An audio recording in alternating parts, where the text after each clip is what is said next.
Hello everyone. It is Saturday, June the 2nd, around noon, and I'm doing a day hike to Standing Indian Mountain in the southern Nantahala wilderness of Nantahala National Forest. I have never bagged this peak before, which may be surprising to some of you. It is nicknamed the grandstand of the Nantahalas and is the high point of the Nantahala Mountains. And it counts for many different lists on Peak Bagger. County high points, prominence, and wilderness and range high points. So even though it's not a 6,000 footer, it does get me closer to a lot of those other things I'm trying to accomplish. I began my hike at the Standing Indian Campground, which is seasonally open from spring to fall. And I'm currently on the Lower Trail Ridge Trail, which is the most direct route to the mountain from the base. You'll also see this signed and on maps as the Lower Ridge Trail, which I think they're basically just abbreviating to save some space. After I summit the mountain, it's gonna be a south/west hike on the Appalachian Trail to connect with the Kimsey Creek Trail, which I'll follow all the way back down to the campground. And I believe this loop is roughly 11 miles long. It is a little bit humid, but it's partly cloudy / sunny and decent weather so far. So I hope you enjoy it.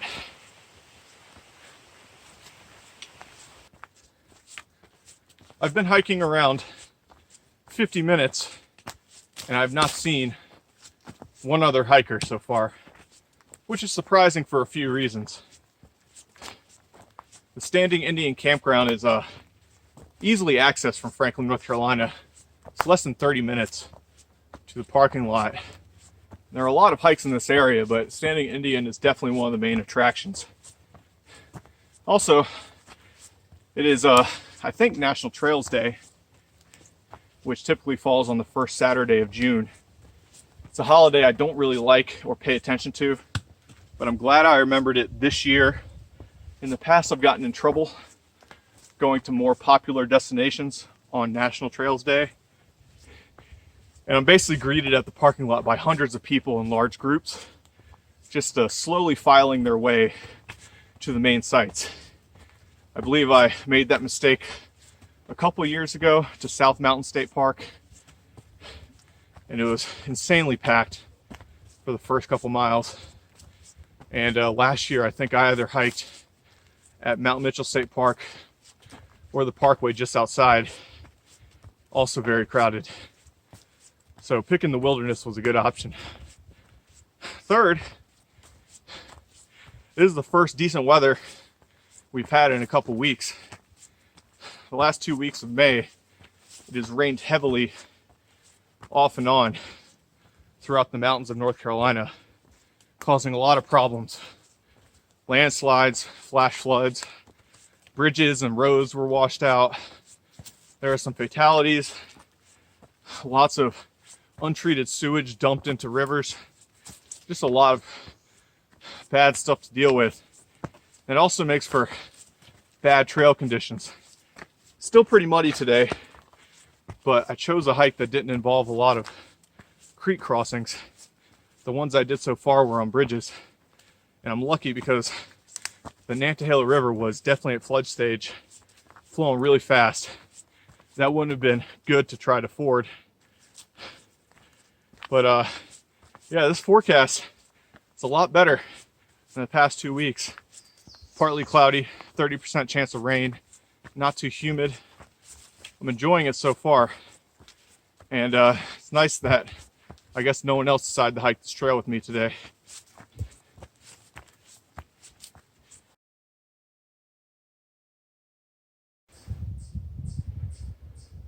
I am on the final approach to Frog Mountain, which I think is one of the 2 steepest climbs on the lower Trail Ridge Trail as I climb from 4,500 to above 4,800 feet. And then the second steep climb is the final approach to Standing Indian. I've been pleasantly surprised with the condition of the lower Trail Ridge Trail.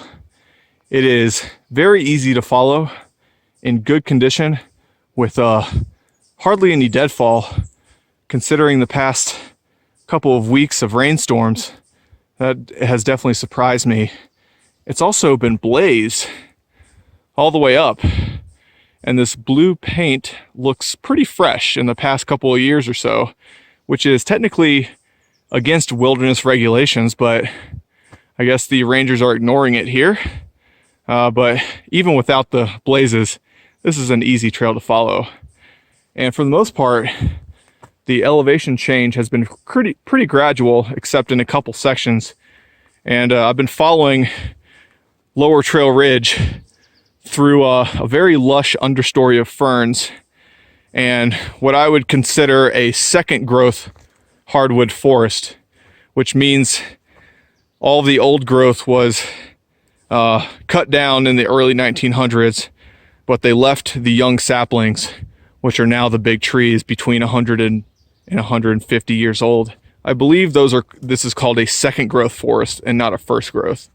I stopped here because I get a relatively open view through the trees to the east, which I'm not sure I'm going to get from Standing Indian, of Yellow Bald and Albert Mountain, which has a fire tower that I hiked about a year ago during Memorial Day weekend.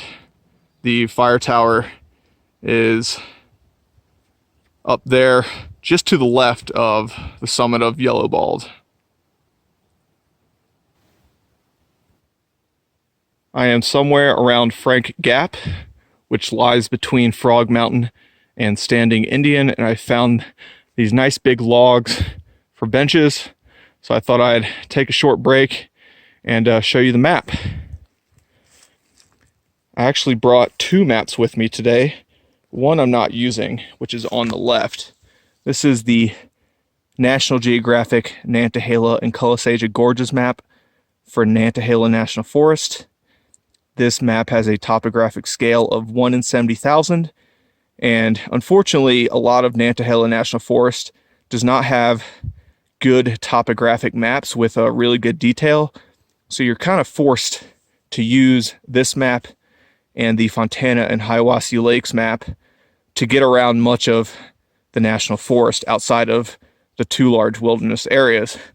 But for this area, there is a better detailed map produced by the U.S. Forest Service, the Southern Nantahala Wilderness and Standing Indian Basin map, which covers both the North Carolina and Georgia sections. It is unfortunately a paper map at the moment, so you have to take good care of it, but it is a 1 in 31,680 scale, which is more than twice as good as the National Geographic map. Before I show you where I'm hiking, I thought I'd note that I really like this area geographically. The crest of the Nantahala Mountains kind of forms a large S coming from the north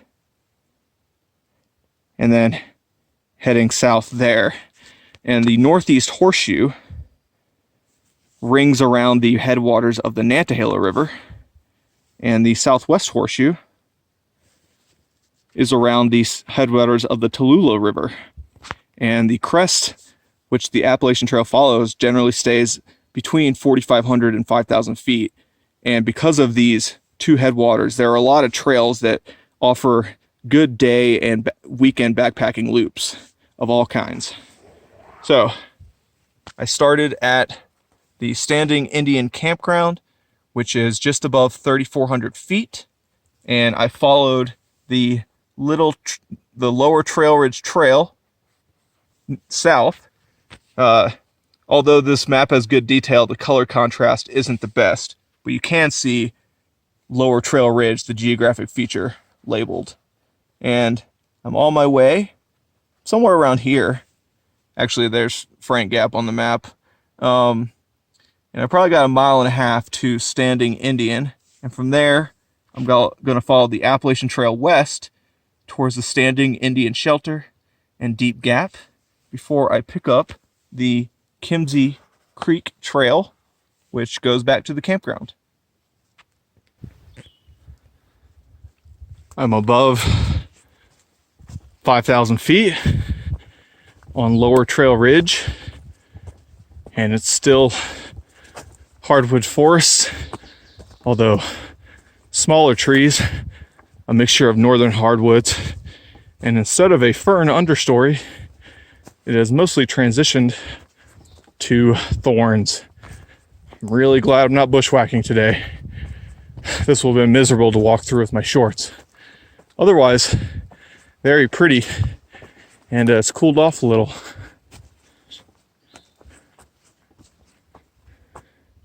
From Kimsey Creek Camp, or Standing Indian Camp? Yeah, I'm just doing Lower Ridge to Kimsey Creek. Did they open the bridge back up into the campground?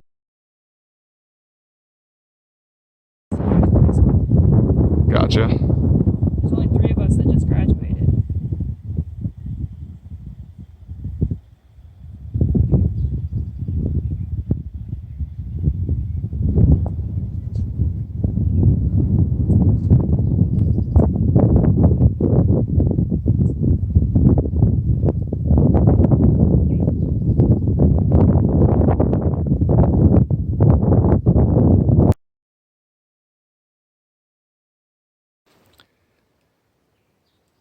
So those last 2 video clips were from the top of Standing Indian Mountain.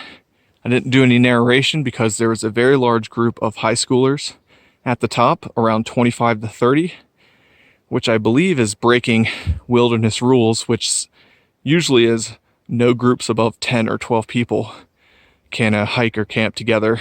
There may be an exception for the Appalachian Trail. Either way, they were at both of the Overlooks. So I just took 2 video clips. The first was from the summit, very short clip. Standing Indian is 5,499 feet. Typically you'll see it as 5,500 feet. It is the highest peak in the Nantahala Mountains and the southern Nantahala Wilderness, and either the second or third highest peak in Nantahala National Forest. Huckleberry Knob is the highest. The second video clip was from these exposed rocks, which is about 200 feet down a side trail, and which gave great south to west views of Georgia and North Carolina.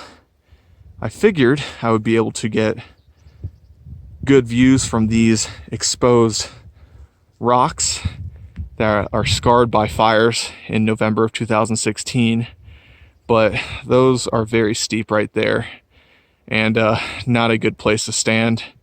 So the ones I'm standing at, I can't show you what I was looking at west. I can show you south, which is the headwaters of the Tallulah River. Maybe you can hear it in this clip. And then, which I can't see now, I first looked west towards Rabun Bald, southwest, obscured by clouds. Then I looked at Lake Satooge, which is on the border of North Carolina and Georgia. And then due west, I was looking at Boteler Peak, the high point of Chunky Gal Mountain, also obscured in clouds. And then I zoomed in this direction towards the Fires Creek rim of Tusquety Bald, the Tusquety Mountains, and the Valley River Mountains.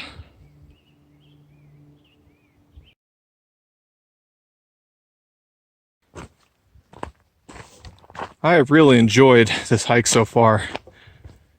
The weather's been quite a bit cooler than I expected, and both the Lower Trail Ridge and Appalachian Trails have been in very good condition and passed through beautiful forests. Really enjoying the scenery today, and surprisingly, the trail is mostly dry. I think getting close to the Standing Indian Shelter.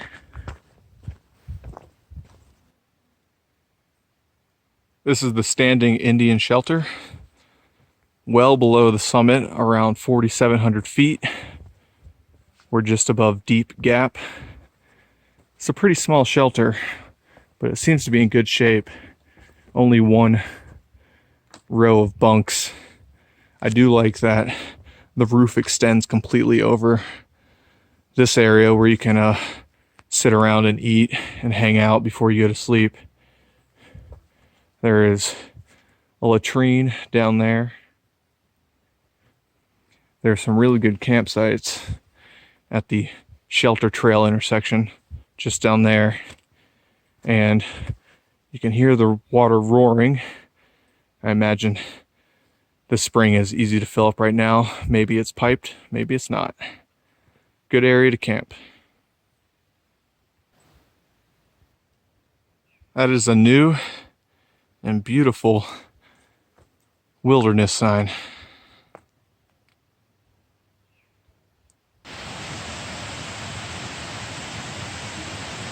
The Kimsey Creek trail is a small stream right here.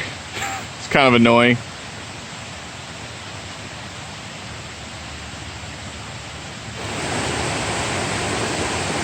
I've been paralleling Kimsey Creek for around 45 minutes, maybe an hour, and the water level sure is high today. This is a major tributary of the Nantahala River, and by itself it's a sizable creek, the size of most rivers. Fortunately, all of the crossings have been on wooden bridges, otherwise I would have gotten really wet.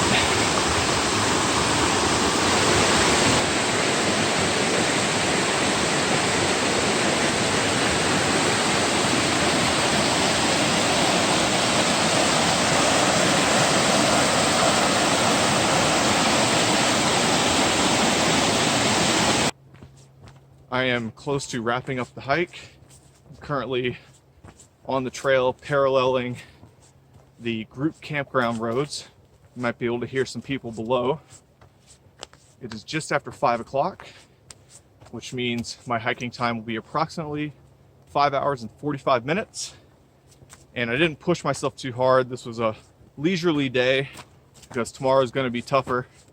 And in all honesty, this loop was not hard at all. I'd rate it a 3 or 4 out of 5. I'm gonna guess it's gonna come out to be about 2,600 feet of elevation gain, give or take 100 feet.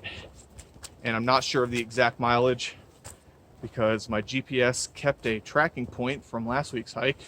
So it's reading 65 miles total, which is obviously way off. But I think when I was measuring this online on a map, it was around 11 miles total. Overall, it's a great loop for a day hike or for a weekend backpack. Lots of great campsites along the Appalachian Trail. It wasn't jam-packed with views or waterfalls, but I really enjoyed it. The trails were in good condition. There's a good variety of creeks, ridges, and views at the top of Standing Indian. And it was a pleasant surprise. So hope you enjoyed this. I'll be back out hiking tomorrow, so I'll see you guys then.